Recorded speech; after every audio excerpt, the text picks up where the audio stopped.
தமிழ் சினிமாவில் வந்து அதிகமாக இருக்கக்கூடிய நகைச்சுவை நடிகரில் வந்து கொஞ்சம் கம்மி தான். பொதுவாக எடுத்துக்கிட்டிங்கன்னா ரவிக்குமார் பண்ணுவார், பி வாஸ் பண்ணுவார். அதுக்கப்புறம் அதிகமாக எனக்கு பண்ணுறது வந்து ரொம்ப தமிழ் திரையுலகத்தில் சுந்தர்ஜி அண்ணங்கிறத நான் சத்தியம் பண்ணி சொல்ல முடியும் என்னால்.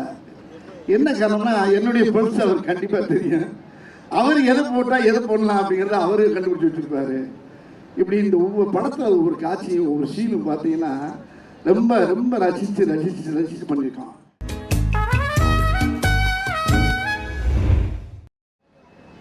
இந்த படத்தில் ஒர்க் பண்ணுறதுக்கு எனக்கு வாய்ப்பு அளித்ததுக்காக டைரக்டர் சுஜித் சாருக்கும், ஏசிஎஸ் பென்ஸ் மீடியா மற்றும் வந்து அபினி சினிமேக்ஸ் இவங்களுக்கு தேங்க்ஸ் சொல்லிக்கிறேன். சுஜித் சாரோட ஒர்க் பண்ணுற நான் 3வது படம், ஆக்சுவலி கான்சிக்யூட்டிவாக நான் அவரோட ஒர்க் பண்ணுற 3வது படம். அது மட்டும் இல்லை, நான் அவரோட நான் வந்து இதனோட 18வது படம் ஆக்சுவலி. ஆனால் என்னோட கடைசி 7 படங்களில் அவர் இருந்திருக்காரு. ஒரு நடிகராகவோ தயாரிப்பாளராகவோ இல்லை டைரக்டராகவோ கடைசி நான் ஒர்க் பண்ண 7 படங்கள் அவர் இருந்திருக்காரு. ஸோ இது வந்து எனக்கு தெரிஞ்சு கடவுள் எனக்கு கொடுத்த மிகப்பெரிய கிஃப்ட்னு நினைக்கிறேன். ஸோ இந்த மேடையில் நான் அவருக்கு மிக தேங்க்ஸ் சொல்லிக்கிறேன். ஸோ ரொம்ப நன்றி சார். ஸோ அதே மாதிரி அபினி சினிமேக்ஸ் குஸ்பம் மேடம்க்கும், ACS Benz media Arunkumar sir மற்றும் மதன்குமார் சார், ஸோ இவங்களுக்கும் ரொம்ப தேங்க்ஸ் சொல்லப்பட்டிருக்கேன். ஸோ சுந்தர் சார் பற்றி சொல்லணும்னா, அவர் ஒரு படம் பண்ணும்போதும் ஃபர்ஸ்ட் மீட் பண்ணும்போது சொல்லிடுவார், அதாவது இந்த படம் ஸ்கிரிப்ட் சொல்லும் போது இந்த படம் எப்படி இருக்கணும் அப்படின்னு சொல்லுவார். ஸோ இந்த படத்தை பொறுத்த வரைக்கும் இது ஒரு காமெடி படம் தானே அப்படின்னு நினச்சிடாதீங்க. இது வந்து விஷுவலாகவும் ட்ரீட் பண்ணுறதுக்கு என்ன வேணுமோ அதை ப்ரொவைட் பண்ணுறோம், அதுக்கு நீங்கள் என்ன பண்ணணுமோ பண்ணுங்க அப்படின்னாரு. ஸோ அது கடைசி வரைக்கும் விட்டு கொடுக்காம வந்து இது காமெடி படத்துக்கு பின்னாடியே சின்ன ஒரு கிரைம் இருந்தே இருக்கும். ஸோ அதை வந்து நம்ம விஷுவலாக என்ன பண்ணணுமோ அப்படின்றதுக்கு வந்து ட்ரீட்மெண்ட் பண்ணுறதுக்கு எல்லா உதவியும் பண்ணார். ஸோ அதுதான் அன்றைக்கி விஷுவலாக பார்க்கறதுக்கான ஒரு காரணமாக இருக்குது. ஸோ அதுக்கு எனக்கு பக்கத்தனமாக இருந்த வந்து writer Venkat sir, art director Gururaj sir, மற்றும் என்னோட டெக்னீஷியன்ஸ் கூட ஒர்க் பண்ண ஃபைட் மாஸ்டர் ஆசிரியர் சார். ஸோ எல்லாருமே வந்து ரொம்ப ஒரு கோஆப்ரேட்டிவாக ஒர்க் பண்ணுறாங்க. ஸோ எல்லாரோடையும் தொடர்ந்து நான் ஒரு 3 படமாக ஒர்க் பண்ணிகிட்டு இருக்கோம். ஸோ இது வந்து நாங்கள்லாம் ஒரு ஒரு ஃபேமிலியாகவோ டீமாகவோ ஒரு ஃப்ரெண்ட்ஸாகவும் இருந்து பண்ண ஒரு ப்ராஜெக்ட் தான். ஸோ ரொம்ப நன்றி. எல்லாரும் தேட்டரில் படத்தை என்ஜாய் பண்ணுங்கள். ரொம்ப நன்றி. Thank you.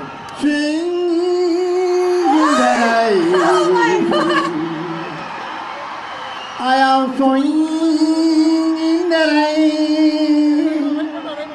I want more in the rain. I want more in the rain.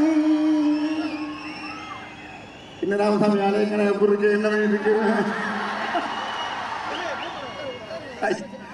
உங்களையெல்லாம் பார்க்கும்போது எனக்கு எவ்வளோ சந்தோஷமா இருக்கு. அடடா, அதாவது முதல்ல சுந்தரன் சார்பாகவும் என்னுடைய சார்பாகவும் முதல்ல புரட்சி தலைவருடைய இதயத்தில் வாழ்ந்த இதயக்கணியாக திகழ்ந்த அருமை ஐயா ஏஜிசி அவர் பாதம் தொட்டு அவரை நான் வணங்குற இடத்துல, அதாவது இந்த கேங்கர்ஸ்ங்கிற படத்தை, இந்த ஆடியோ ஃபங்க்ஷனை ரொம்ப அருமையான இடத்துல வந்து துவங்கியிருக்காங்க. இன்னைக்கு கிட்டத்தட்ட ஒரு 10,000-15,000 ஸ்டூடெண்ட்ஸ் நினைக்கிறீங்க. உங்க முன்னால் அதை ஆரம்பிக்கிறது வந்து ஒவ்வொரு ஸ்டூடெண்ட்டும் வந்து ஒரு மீடியா மாதிரி. அது இந்த கேங்கர்ஸ் அருமையான ஒரு நகைச்சுவை திரைப்படத்தை இந்த உலகம் பூரா நீங்க கொண்டு சேர்த்தீங்க. வேற மின்னுலகத்துக்கெல்லாம் கொண்டு சேர்த்துருவீங்கன்னு நம்பிக்கைகள் நிறைய இருக்கு. ரொம்ப மகிழ்ச்சியா இருக்கு. ரொம்ப ரொம்ப ரொம்ப ரொம்ப சந்தோஷமா இருக்கு. இதுல என்னன்னா, கிட்டத்தட்ட நானும் சுந்தர்ஜி அண்ணனும் ஒரு 15 வருஷமா நாங்க சேரல. இவன் பிரிச்சு வச்சானோ இவன் தள்ளி வச்சான்னு தெரியல. சரி, பிரிச்சு வைக்கிறதுக்கு ஆளா இல்ல நாட்டுல. ஒரு 4 பேர் ஒன்னா போனாலே 2 நிமிஷம் பாப்பாத்தானா 4 பேர் ஒன்னா போறாங்க. 4 திசையிலும் திருப்பி போயிடான் நம்ம ஆளு. நம்ம ஆளுக்கு அவன திறமை இருக்கு. சேர்த்து வைக்காதா சேர்த்து வைக்கிறானா இல்லையோ, பிரிச்சு வைக்கிறதுல பெரிய இல்லைங்க நம்ம ஆளு. அங்க போய் ஒரு பாலை போடுவாங்க, அதே பந்தை இங்கிருந்து போடுவாங்க. இந்த அரசியலில் பார்த்துருப்பீங்க, சில பேட்டியெல்லாம் பார்த்துருப்பீங்க.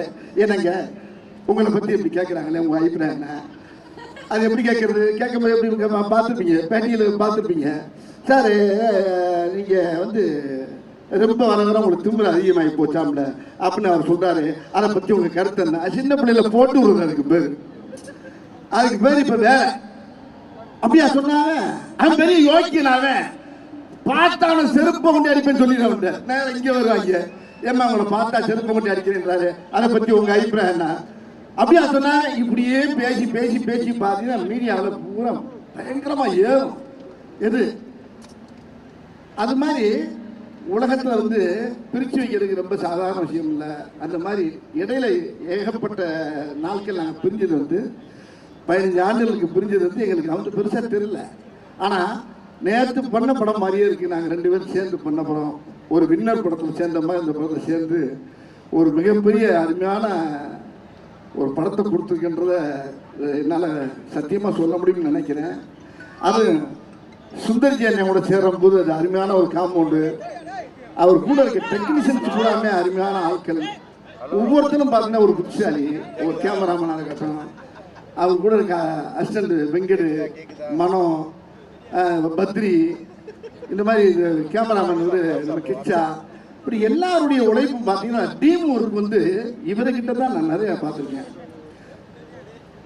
தமிழ் சினிமாவில் வந்து அதிகமாக இருக்கக்கூடிய நகைச்சுவை நடிகரில் வந்து கொஞ்சம் கம்மி தான். பொதுவாக எடுத்துக்கிட்டிங்கன்னா ரவிக்குமார் பண்ணுவார், பி வாஸ் பண்ணுவார். அதுக்கப்புறம் அதிகமாக எனக்கு பண்ணுறது வந்து ரொம்ப தமிழ் திரையுலகத்தில் சுந்தர்ஜி அண்ணங்கிறத நான் சத்தியம் பண்ணி சொல்ல முடியும் என்னால். என்ன காரணம்னா என்னுடைய பர்ஸ் அவர் கண்டிப்பாக தெரியும். அவர் எதை போட்டால் எதை போடலாம் அப்படிங்கிறத அவரே கண்டுபிடிச்சி வச்சுருப்பாரு. இப்படி இந்த ஒவ்வொரு படத்தில் ஒவ்வொரு காட்சியும் ஒவ்வொரு சீனும் பார்த்தீங்கன்னா ரொம்ப ரொம்ப ரசித்து ரசித்து ரசித்து பண்ணியிருக்கான். இல்லை வெங்கட் என்னுடைய தம்பி அசோசியேட் டைரக்டர் சொன்ன மாதிரி இல்லை எப்படி இந்த படத்தில் நாங்கள் இது பண்ணோம்னா, நான் என்ன நினைக்கிறேனோ அவர் அதை பேசி வச்சுருப்பார். அவர் அதே மாதிரி அவர் என்ன நினைக்கிறாரோ அதை நாங்கள் 2 பேரும் சேர்ந்து பேசி வச்சுருப்போம். இதில் ஒவ்வொரு காட்சியும் அமைகிறது வந்து 2வது விஷயமா இருந்தால் கூட இது சும்மா பேசணும், பேசி முடிச்சு இம்மிடியட்டாக 35 நாளில் இந்த படத்தை நாங்கள் முடிச்சோங்க. இது ஏன் இவ்வளோ சீக்கிரம் இந்த படம் முடிச்சு எப்படி நடத்துங்கிறது கடவுளுக்கு தான் தெரியுது. இதுக்கு சரியான ஒத்துழைப்பு கொடுத்தது ஐயா ஏஜிசி அவர்களும் நம்ம மதன் சார் அவர்கள், அந்த அந்த அந்த ஐயாவுடைய அந்த புனித தயாரிப்பாளர்களுடைய அந்த கூட்டமே சேர்ந்து எங்களுக்கு அவ்வளோ ஒத்துழைப்பு கொடுத்து இந்த படத்தை ரொம்ப சிறப்பாக எங்களுக்கு பெரிய வெற்றி படமாக்கி கொடுத்துருக்காங்கன்றது இந்த மேடையில் பேசும்போது எனக்கு ஒரு வெற்றி விழா மேடம் மாதிரியே தெரியுது. உங்களுக்கு கேட்கக்கூடிய நீங்கள் என்ன கேட்குறீங்களோ, நீங்கள் என்னென்ன மீம் கிரியேட்டர்ஸ் இங்கே நிறைய எக்கச்சக்கமாக இருப்பீங்க, நல்லா தெரியும். இங்கே ஒவ்வொரு ஸ்டூடெண்ட்டும் எல்லாம் ஒரு மீம் கிரியேட்டர்ஸ் தான். உங்களுக்கு வேண்டிய தீனி ஏகப்பட்ட இறை அந்த படத்தில் நிறைய இருக்குது. அதனால் நீங்கள் தைரியமாக குடும்பத்தோடு உட்காந்து தியேட்டரில் உட்காந்து இந்த படத்தை பார்க்கணும். அப்போ தான் இந்த படத்தில் எப்பயுமே தனியாக உட்காந்து ஒரு படம் பார்த்து தானாக செஞ்சோம்னா நம்மளே பைத்தியமாக நினைப்போம். அப்படி பார்க்கக்கூடாது. தியேட்டரில் உட்காந்து கும்பலோடு பார்க்கும்போது தான் அந்த மூளையில் ஒருத்தன் சிரிப்பான். அப்போ ஏன் சிரிக்கிறாங்க போது அங்கேருந்து ஃபயர் ஆகும் பாருங்க. அப்படியே கூட்டத்தில் அப்படி மொத்தமாக குடும்பத்தோடு உட்காந்து கூட்டத்தோடு உட்காந்து பார்க்கும்போது தான் ஒரு நகைச்சுவைக்கு என்ன பவர் இருக்குது, இந்த கதை எப்படி போயிட்டு இருக்கு, இதுக்கு எப்படி சிரிப்பு வருக்குங்கிறத நீங்கள் அங்கே பார்க்க முடியும். ஆகையினால இந்த படம் ஒரு அருமையான வெற்றி படம். இந்த வெற்றி படத்தில் நீங்கள் கண்டிப்பாக எல்லாரும் குடும்பத்தோடு போய் பார்க்கணும். இந்த படத்தை 24ஆம் தேதி நீங்கள் கண்ணை நல்லா விழிச்சிட்டு ஒரு வரைக்கு 10 தடவை பார்ப்பீங்க. இந்த படத்தை அருமையான படத்தை அமைச்சு கொடுத்துருக்காரு எங்கள் அண்ணன் டைரக்டர் சுந்தர்ஜி அவர்கள். இதுக்கு வந்து முழுக்க முழுக்க பெரிய ஒத்துழைப்பு அவருடைய டைரக்ஷன் தான். அவரோட சேர்ந்தனால தான் இதில் நல்லா நடிச்சிருக்கேன்னு நினைக்கிறேன். இதுக்கு முன்னாலே நடிச்சனோ இல்லையோங்கிறது எனக்கு புரியல. ஏன்னா என்கிட்ட என்ன இருக்குங்கிற கூட அவர் அழகாக எடுத்துருவார் அவர்கிட்ட. அதே மாதிரி அவர்கிட்ட நான் கேட்டு வாங்குவேன்.